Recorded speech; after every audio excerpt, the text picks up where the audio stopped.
kita masuk pada tes request context. Apaan lagi nih ya?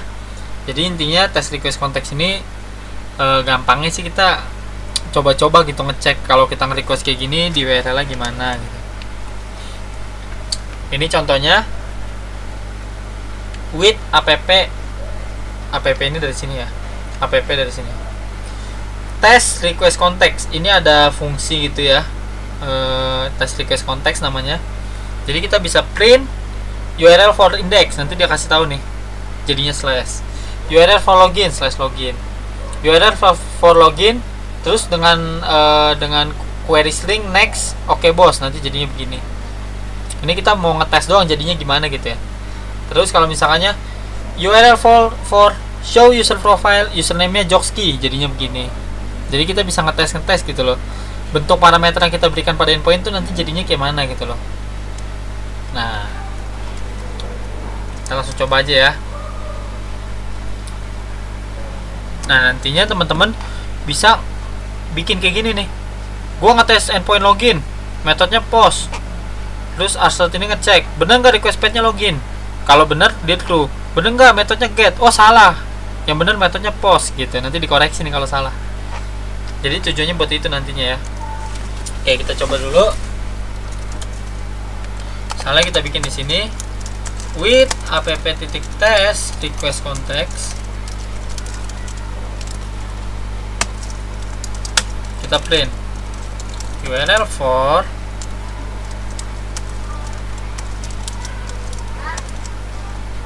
index. Kita coba jalanin. Ini kan nggak ada apa-apa ya tadi ya. Terus kita coba jalanin index ya, misalnya index perlu di ini kali ya. Index ini. Nah, URL for-nya belum kita import ya. Bentar. Kita harus import URL for ini dari si Flash.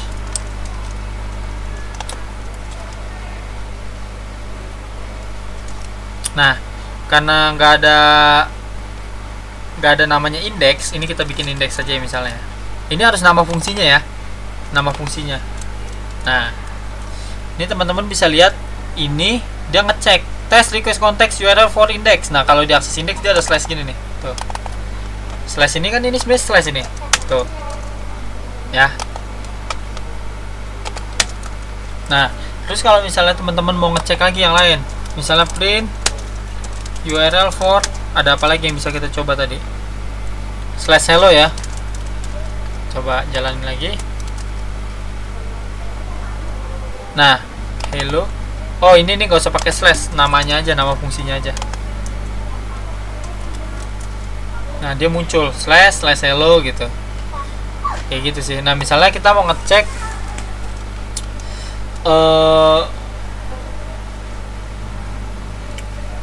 next, oh kita pakai query string gitu ya, bisa juga sih. Misalnya nih teman-teman mau nyoba, oke, gue mau nyoba URL for hello, tapi gue pakai query string namanya name, misalnya name ucok misalnya ya.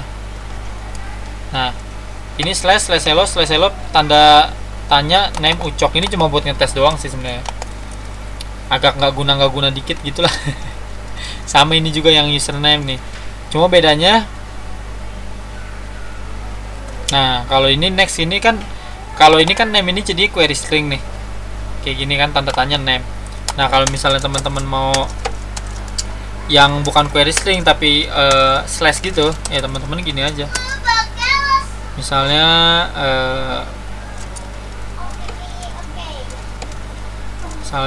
username Jokski.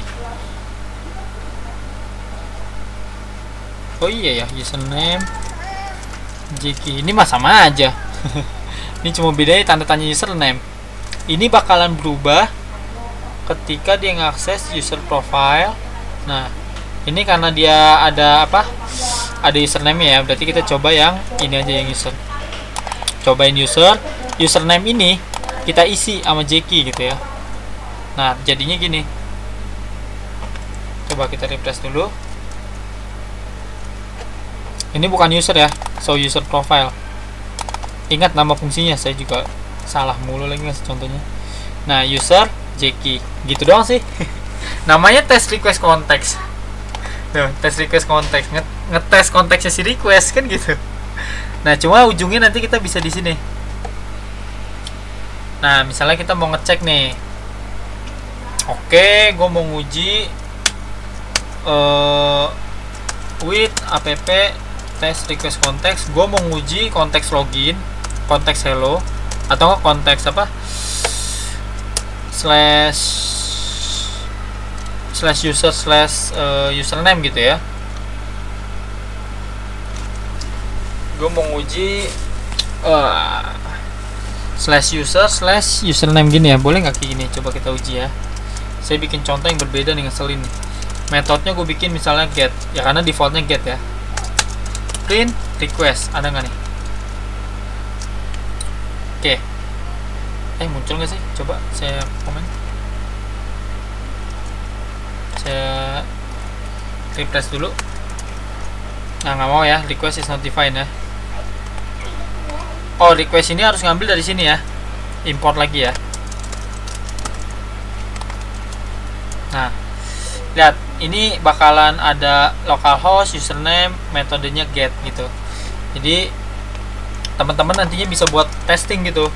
Nih kayak gini nih. Assert, misalnya teman-teman request.pad dulu deh. Request.pad-nya apa? Request.methodnya apa? Jadi request ini ada .pad.method nih. Jadi teman-teman bisa tahu. Nah, ini kan padnya ini, metodenya get. Nah, ini kita lagi ngetes ini kan, metodenya get. Nanti teman-teman bisa gini, assert request.pad sama dengan apa? Sama dengan ini, misalnya buat testing slash user slash username. Terus assert request.method sama dengan get. Nah, ini kalau dulu ya aman, pas dia lewat. Coba ya. Nah, ini apa sih? Request. Oh, bukan assert. Ada N ya. Nah, dia bakalan aman-aman aja gitu loh. Ini saya nggak usah ngeprint lagi. Nah, yang menjadi masalah adalah ketika di metodenya get, ternyata saya misalnya sini saya bikin post nih. Ini bakalan masalah nih. Nah, dia bakal masalah nih. Woi, ini gimana sih error gitu kan? Nah, misalkannya di sini juga yang salah. Coba asetnya kita bikin post di sini, post mau nggak deh? Harusnya nggak mau dong, karena kan endpoint username kita ini nggak ada metode post kan? Jalan nih. Aneh ya, padahal harusnya nggak boleh. Coba refresh lagi. Slash user. Ya tuh aman-aman aja tuh. Nah, ini nge-get harusnya mah nggak boleh ya. Kalau kayak gini juga nggak boleh nih. Misalnya nih get terus di chestnya post assert error. Ini mah kayak ngecek pasti benar gitu. Biarkanlah. Jadi intinya itu ya, test request konteks ya. Semi-semi nggak bermanfaat gitulah. Dicuekin aja kalau nggak ini. Oke. Di video selanjutnya tadi kan sempat saya singgung, metodenya nggak ada post nih, cuma get doang defaultnya. Nah, di selanjutnya kita bahas tentang HTTP methods, metode HTTP gitu ya. Belum 10 menit lagi. Oke. Jadi sekilas spoiler buat di video selanjutnya.